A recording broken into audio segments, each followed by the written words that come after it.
Good morning, Nigeria. I always say that TVC has a finger on the pulse and our eyes on the streets. And if it's a trending story, we are going to bring it on here and have some interesting and hopefully productive dialogue about them. In our first story, President Bola Tinubu on Sunday joined world leaders at St. Peter's Square for the inauguration of Pope Leo XIV, the newly elected head of the Roman Catholic Church. Now, the president attended on personal invitation from the Pope, who described Nigeria as a country that is particularly dear to him, having once served at the Apostolic Nunciature in Lagos in the 1980s. Now, a viral moment for the event is now making waves online. President Tinubu and Labour Party's 2023 presidential candidate, Peter Obi, were pictured smiling and laughing together. Despite all their political rivalry, the brief exchange is being seen by many people as a refreshing display of civility, reminding Nigerians that unity and mutual respect can transcend party lines, even at the highest levels of leadership. I think that this was a very, very feel-good moment. If when the world is watching, political rivals like President Tinubu and Peter Obi can stand in unity, I think that we could take a page out of their book and display more unity here on the ground. Let's take a look at social media. This is an excerpt from President Tinubu's media aide and special advisor on information and strategy, Bayo Onanuga. He said, President Bola Tinubu, Mr. Peter Obi, the Labour Party presidential candidate, and former Ekiti Governor Kayode Fayemi met at Pope Leo XIV's installation mass on Sunday in Rome. Fayemi cited President Tinubu, where he sat with other leaders and asked Obi to follow him to pay homage to the Nigerian leader. Peter Obi agreed. Let's see how this exchange continued to go. On getting to the president, Fayemi broke the ice between Obi and Tinubu, and he said, Mr. President, welcome to our church, and thank you for honoring the Pope with your presence. President Tinubu, ever quick-witted, responded, I should be the one welcoming you and Peter. I'm the head of the Nigerian delegation. That is not a lie. And the president's response cracked up Obi, who agreed with the president. Obi said, yes, indeed, sir, we are members of your delegation. This is a very healthy exchange. This is political sportsmanship at its finest. Now, on the ground, the unthinkable tweeted, I know some of you would be expecting them to start throwing blows at each other. I'm sorry, but that's not how politics works. And Meje says, them they follow each other laugh. Now one die on top of their matter. Okay. That made me feel hopeful about the unity of Nigeria. In our next story, Nigerian sprint star Favour Ofuli made history at the 2025 Adidas Atlanta City Games on Saturday, smashing the world record in the women's 150-meter with a time of 15.85 seconds at the Piedmont Park. The 22-year-old became the first woman ever to run the event in under 16 seconds, breaking the previous mark of 16.23 seconds that was set by Olympic champion Shone Melawibo in 2018. Ofili is now the second Nigerian ever to hold a world record, joining hurdler Tobi Amusan. A podium finish in Tokyo will confirm her place among the world's top female sprinters. Nigerian athletes who were trained abroad make up over 70% of Nigerian athletes who do well were actually trained abroad, and those statistics are very, very bad. On Friday, we spoke about the Surulere Stadium that trended. It was dilapidated, it was run down, it was neglected. What gaps can we fill at home to make sure that these global superstars, these global sporting superstars, are homegrown? It's not when they go abroad that they should now be hailed and be doing better and their skills are fine-tuned. It's unacceptable. Let's take a look at social media. Adekunle Oderinde says, favor to the world, congratulations. I concur. And Benier says, the Nigerian Athletic Federation forgot to register her for the 200-meter event she qualified for at the Paris 2024 Olympics, by the way. They tried to dull her shine in 2024, but Mercy said no in 2025. It's unacceptable. Homegrown athletes should be homegrown. In our next story, unfortunately, cultism was once limited to university campuses, but it's now seeped into Nigerian communities and schools, fueling violence, fear, and organized crime. A video currently trending online shows a group of secondary school girls allegedly pledging allegiance to a cult, which is, of course, an alarming development that suggests that cult influence is now reaching younger and more vulnerable targets. Take a look at this disturbing video.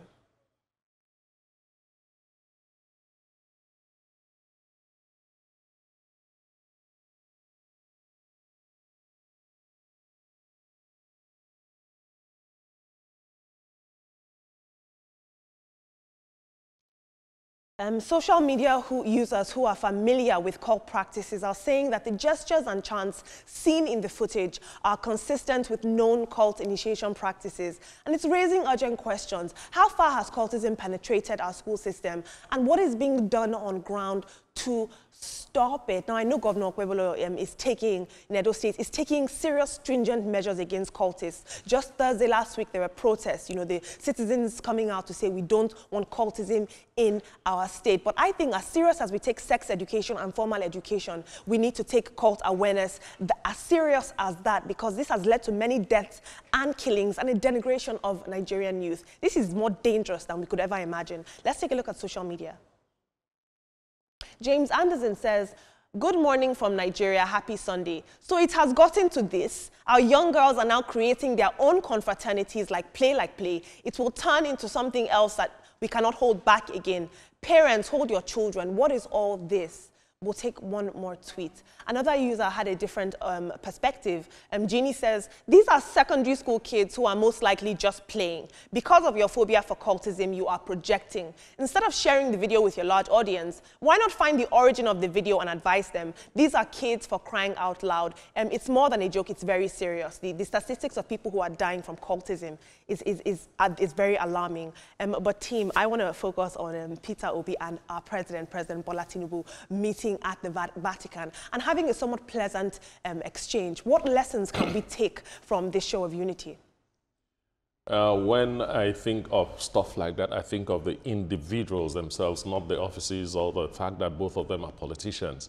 I don't think Tinubu would want to exchange words with Peter Obi anywhere, whether in the Vatican or anywhere.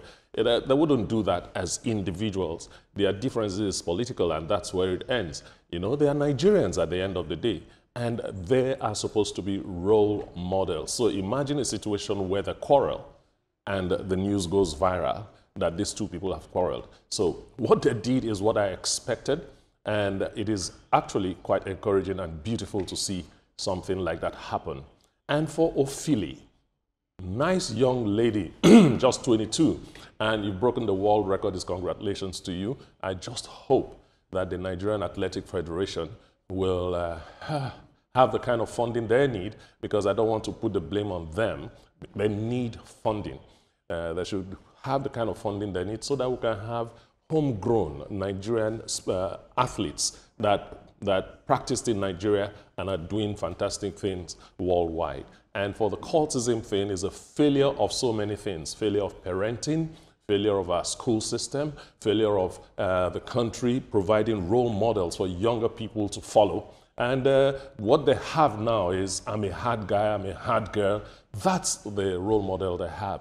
It's really unfortunate. All right, I'll pick it up from there, talking about the matter of cultism. It's a matter of peer pressure. It's a matter of wanting to be accepted. Everybody is part of something. I want to be a part of it too. Let me not be the one left behind. Parents need to do a lot with regards to ensuring that their child can be grown in that space where they feel safe and whole, that without me attaching myself to perhaps a cult group or whatever association that is not healthy for you, you can do without it and you don't feel bad about it. You have that self-esteem and you can stand on your own. If everybody is saying, oh, because you're not part of our group, we don't want to speak with you, we don't want to associate with you. At the end of the day, what happens to you as an individual? So that's upbringing where self-esteem is inbuilt in that child is critical. That's why we see a lot of young persons being part of these kinds of group. Now, talking about Favour Ophili, I'm happy for her that after what happened in 2024 last year, after the Athletics Federation failed to include her name for the 100 meters dash, after 4 years of practicing, according to her, and they forgot to, impute her name, here we are with she, emerging and breaking records for herself, for the country, for her family, for her generation. Exciting to see. The Nigerian Athletics Federation, there is a budget. What are they doing with those monies? How far can those monies go? Are they encouraging private persons to be part of whatever it is they are doing? That's a big question. But kudos to you, Favour. Your name have obviously spoken for you. You were favored. And talking about Mr. Peter Obi and the president, I wonder why we often make stories out of these things. We often see these people who have political differences mingle when they meet in different gatherings. They'll just hold their position, they hold their own, whatever it is. And then when it comes to, it is their followers that, you know, just carry the matters on their head like we will kill ourselves. These people will not. They will not. You should start learning these lessons. It's not today we are seeing these kinds of arrangements and they showing camaraderie where they have political differences. I hope that we learn our lessons at the end of the day. And well, it might be a tall order as long as we talk about politics in the country because of, you know, we started off this programming by talking about diversity, ethnicity, which the president said we should use that as our strength. These people are friends, like they are friends when they meet in parties, when they meet in any gathering, they are friends, they joke, they banter. We saw during the election, President Bola Ahmed Tinubu, when he met with former Vice President Atiku Abubakar, when the country was, you know, there was this heated debate, you know, among surrogate politicians, you know, who are their supporters, you know, saying that, yeah, I will go for your head, you are bad, you are this one and that. But you see these people, they enjoy their lives. In fact, they sit together and do the permutation, and then you guys go ahead and be killing yourselves. Better learn your lesson. For the young generation, young up-and-coming generation, we see, in fact, in my mind, I was even asking, is this acting? Is it reality or something? Because I remember when I was, the school I was posted to as a core member, you know, whenever they want to issue their results to the students, the teachers, instead of they bring in police or anything, by the time they are giving them their result, the teachers are out of the school because they know what's going to happen. You know, these are younger generation, secondary school, you know, so there is a lot that we need to do. We need to crack down on them, and the National Orientation Agency, I can see that they are doing, you know, a whole lot now to sensitize Nigerians. But when parents are already cultists, who do they beget? Whoa. Big question. Right. I saw a quote just about Peter Obi and President Tinubu. I saw a quote that said, during wartime, generals sit for tea while the foot soldiers go out to war. I couldn't have said it better myself. Moving on, in our next story, Nigeria is seeing, unfortunately, more cases of familicide. Women and children dead at the hands of their husbands and fathers in fits of rage. A recent video that's gone viral shows the aftermath of a man who's been accused of allegedly burning his wife and child to death over suspected infidelity on the wife's part. Now, due to the graphic nature of this footage, okay, well, it's been blurred, but it has shocked many. It's very scary. The child was burned to death and the wife. But sadly, this is not the first time that this type of incident has occurred. As the details of this case continue to unfold, it raises urgent questions that we must all ask. How can we better protect our women and children from such extreme violence? And what signs as a community should we watch out for? And what stronger support systems can we put in place to stop these tragedies before they happen? He burnt them alive according to reports and indications. It's very scary. Let's take a look at social media. Amagood says, as a man, if you feel that your marriage is not working after putting in efforts, please walk away. Marriage is not a do or die. I assure you, when you move on, you'll definitely find happiness. Moving on in our next story. A heartbreaking incident in Bayelsa State has sparked fresh calls for stronger child and young persons protection and public awareness. A video that is now trending online shows the moment a 51-year-old man was apprehended for allegedly sexually assaulting his 14-year-old niece in Swali Market, Yenagoa, Bayelsa State. The young girl was reportedly sent on an errand by her parents when the alleged attack occurred. Take a look at this. Market. This man, when you see so, they send his sister picking to come collect something for your hand.